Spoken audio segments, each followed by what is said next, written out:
पंचायत व्यवस्थेसंदर्भात विभिन्न समित्यांद्वारे करण्यात आलेल्या शिफारशी संदर्भात खालील विधाने विचारात घ्या. काय बघायचे हो? अयोग्य विधान निवडायचे. बघा, बलवंतराय समितीने पंचायत राज संस्थेचे स्वायत्त रूप व निर्वाचित प्रतिनिधी यावर भर दिला का? शब्द खूप महत्वाचे.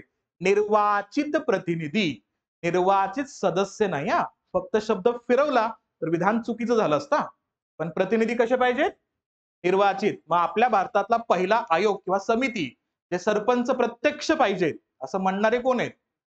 बलवंतराय मेहता. काय म्हणतात ते? सरपंच. तसंच पंचायत समितीचे सभापती सुद्धा कसे पाहिजेत? प्रत्यक्ष पाहिजेत. हे लक्षात घ्यायचं. पण बाकीच्या सगळ्या इलेक्शन ते कसे म्हणतात?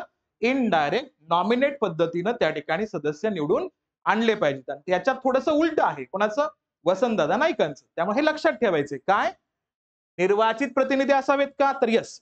स्वायत्त स्वरूप असावे का? तर हो. स्वायत्त स्वरूप म्हणजे त्यांना त्यांचे निर्णय घेण्याचा अधिकार असला पाहिजे का? तर हो. म्हणजे विधान योग्य आहे. पुढं, अशोक मेहता समितीने न्याय पंचायतींना विकास पंचायतीपासून विभक्त करण्यास सांगितले का? तर यस. अशोक मेहतांचा उल्लेख आणि राज्यांमध्ये कोण?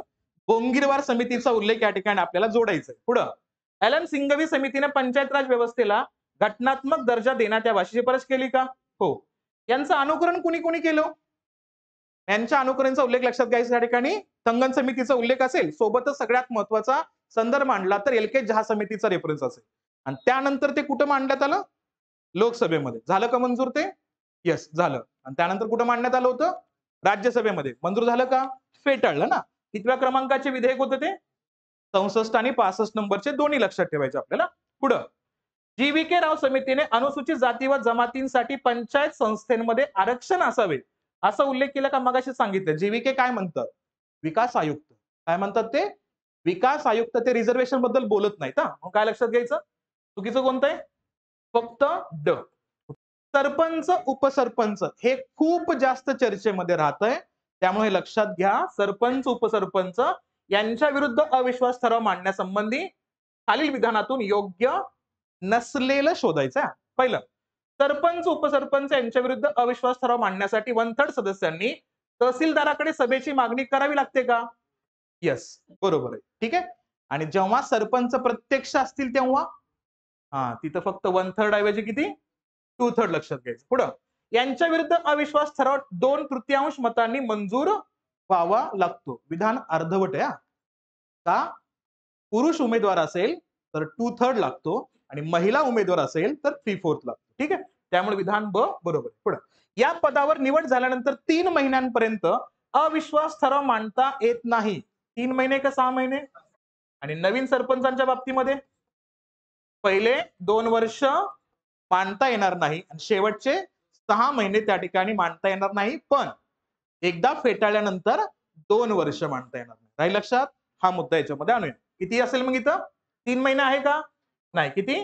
6 महिने. पुढं, महिला सरपंचांसाठी अविश्वास दिलंय बरं का विधान पुढं. महिला सरपंचांसाठी अविश्वास ठराव 3/4 मतांनी मंजूर होणं आवश्यक असतं का? तर येस. आता महत्वाचा मुद्दा, तहसीलदारांनी किती दिवसांमध्ये विशेष सभा घेतली पाहिजे? यासाठी व्हेरी गुड, 7 दिवस. किती दिवस? आणि 7 दिवस क्रॉस झालं तर तो अविश्वास दर्शक ठराव मांडलाच जात नाही. समजते? ओके. आणि हा खटला आहे इसवी सन 2002 चा महाराष्ट्र राज्य विरोधामध्ये. त्या ठिकाणी गणेश खैर यांनी काय केलं होतं? हा असणारा खटला दाखल केला होता. कारण त्या असणाऱ्या तहसीलदाराने कितव्या दिवशी मीटिंग घेतली होती? 8व्या दिवशी. समजतंय? 7 दिवसाच्या आतच झालं पाहिजे. आणि पुढच्या दोघांचा विचार केला तर पंचायत समिती आणि झडपीचा, मग तिथं 14 दिवस. किती उल्लेख? 14. किती दिवसात निर्णय घ्यायचा आहे? 7 दिवसात निर्णय घ्यायचा आणि पुढच्या 14 दिवसामध्ये मीटिंग होणं गरजेचं असेल. कुठलं बरोबर असेल मग? फक्त क चुकीचं आहे ना. Yes, option number 4. यशवंत ग्राम समृद्धी योजना. तुम्ही मला मास्तर 2002 ची स्कीम आता का विचारतोय बाबा तू? आताचं गव्हर्नमेंट पॉलिश करते ना. कुणाला? अटल बिहारी वाजपेयी साहेबांच्या सगळ्या स्कीमला. समजते? कोणती येते यंत्रणा? यशवंत ग्राम समृद्धी योजना पॉलिश केली जाते आपल्या राज्यामध्ये 2022 ला. समजते? म्हणून 2022 चा मुद्दा आहे म्हणून तो प्रश्न विचारला. कोणता? यशवंत ग्राम समृद्धी योजना. मी आपल्या राज्याबद्दल बोललोय, तर केंद्राचा काय उल्लेख आहे का? नाही. कधी सुरू झाले ते? 2002 ला सुरू झाले ना. स्थानिक स्वराज्य संस्थेच्या बळकटीसाठी ही योजना सुरू करण्यात आली का? तर यस. या अंतर्गत एका ग्रामपंचायतीला एका आर्थिक वर्षात 15 लाखाच्या आतील एकच काम राबवता येतं का? तर इथं लक्षात घ्यायचं, हा संदर्भ 15 लाख नाही, हा 10 लाख आहे. तुम्हा सर्वांना 2010 चा मुद्दा आपल्या राज्यासाठी माहिती असेल, तो कोणता? जलनिस्सारण जल व्यवस्थापन समिती. आठवते कोणता? जलनिस्सारण जल व्यवस्थापन समिती. आणि ही एक सेपरेट समिती कुठे स्थापन करण्यात आली? झेडपी अंतर्गत. इथं कोण कोण असतं? तो सचिव. आपल्या महाराष्ट्रामध्ये एक मात्र समिती अशी आहे जिथं 2 क्लास 1 सचिव असतात. हा, कोण कोण आहे त्याच्यामध्ये? नीट ऐका. आपल्या झेडपी अंतर्गत असणारी स्थायी समिती असते ना, स्थायी समितीचे सचिव कोण असतात? तो आता तर चुकू नका, डेप्युटी सीईओ. कोण असतात? Deputy CEO. आणि आपण स्थायी समितीला झेडपीचा आत्मा म्हणतो ना, तर हे काय बघा, जलनिस्सारण जल व्यवस्थापन समिती, याच्यामध्ये सचिव असतात प्रॉपर सीईओ. म्हणजे कोणती समिती महत्वाची झाली? याच्यापेक्षा हेच महत्वाची झाली ना. का? 2010 ला पाण्यासारखी विषयाची महत्वपूर्ण जबाबदारी राज्यांकडे आलेली आहे, त्यामुळे हा मुद्दा महत्वाचा आहे.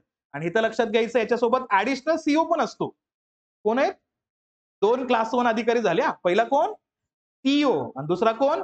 ऍडिशनल सीईओ असतो. आणि सगळ्यात महत्वाचा मुद्दा, आपल्या झेडपी मध्ये असं सांगितलंय, एका समितीचा प्रमुख एकापेक्षा जास्त समितीचा प्रमुख असणार नाही. पण हे अपवाद आहे त्याला. काय? इथला सभापती कोण असतो? झेडपीचा अध्यक्ष असतो. झेडपीचा अध्यक्ष हिथं पण आहे ना, कुठं? स्थायी समितीमध्ये. हिथं पण तो कोण असतो? अध्यक्ष असतो. म्हणून लक्षात ठेवायचं, या असणाऱ्या तरतुदींमुळं लक्षात घ्यायचं, रक्कम खर्च करण्याची जी यंत्रणा आहे ना पाण्यासाठी, ती 10 लाखांपर्यंत मिळते. कोणाला? ग्रामीण व्यवस्थेला. कळतंय? कितीपर्यंत? 10 लाखापेक्षा जास्त असेल तर राज्य सरकारची परवानगी त्या ठिकाणी लागते.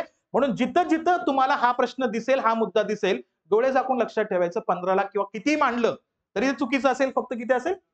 या योजनेत 15% निधी लोक वर्गणीतून जमवला जातो का? तर यस. आणि दलित व आदिवासी भागामध्ये 10% निधी लोक वर्गणीद्वारे जमा केला जातो का? तर तोही यस. ठीक आहे. म्हणजे काय चुकीचं असेल याच्यामध्ये? अ आणि क चा उल्लेख या ठिकाणी चुकीचा असेल, हे इथं लक्षात घ्यायचं. ठीक आहे. ऑप्शन नंबर असेल 4. पोर्ट ट्रस्ट या संस्थेविषयी खालील विधाने लक्षात घ्या. बरं, हे सांगत असताना सगळ्यांनी मोठ्या आवाजात मला सांगा, आपल्या भारतामध्ये इंटरनॅशनल वॉटर पोर्टची संख्या किती आहे आजच्या कंडिशनला? आत्ता काय म्हणतोय मी, आज आपल्या भारतामध्ये इंटरनॅशनल वॉटर पोर्ट किती आहेत? पटकन. यस, लक्षात ठेवा, आजच्या कंडिशनला आहेत आपल्या भारतामध्ये किती? 13. किती आहे तो? 13. हे बघत असताना एर्नाकुलम हे नाव बघितलं असेल सगळ्यात शेवटचं. ठीक आहे. आणि सगळ्यात महत्वाचा मुद्दा, एक्स्ट्रा एक याच्यामध्ये येतोय, तो प्रायव्हेट आहे, त्याच्यामुळे तो ह्याच्यामध्ये यांना आणला जात नाही. ओके. पण नीट लक्षात घ्या, या 13 पोर्टचं मॅनेजमेंट आता सध्याला खाजगी केलेलं आहे का? तर हो. काय लक्षात घ्यायचं, हा संदर्भ तुम्ही कुठे बघत असाल? गुजरात पोर्टच्या बाबतीमध्ये अदानी ग्रुपकडे जो मुद्दा गेलाय ना, फक्त कशासाठी? मॅनेजमेंटसाठी मुद्दा असेल. मग पटकन सांगा, या 13 आंतरराष्ट्रीय पोर्ट वरती कंट्रोल कोणाचं असतं? राज्य सरकारचं का केंद्र सरकारचं? केंद्र सरकारचं असतं. कळतंय? त्यालाच विचारात घेऊन हा शब्द लक्षात घ्यायचा. कोणता?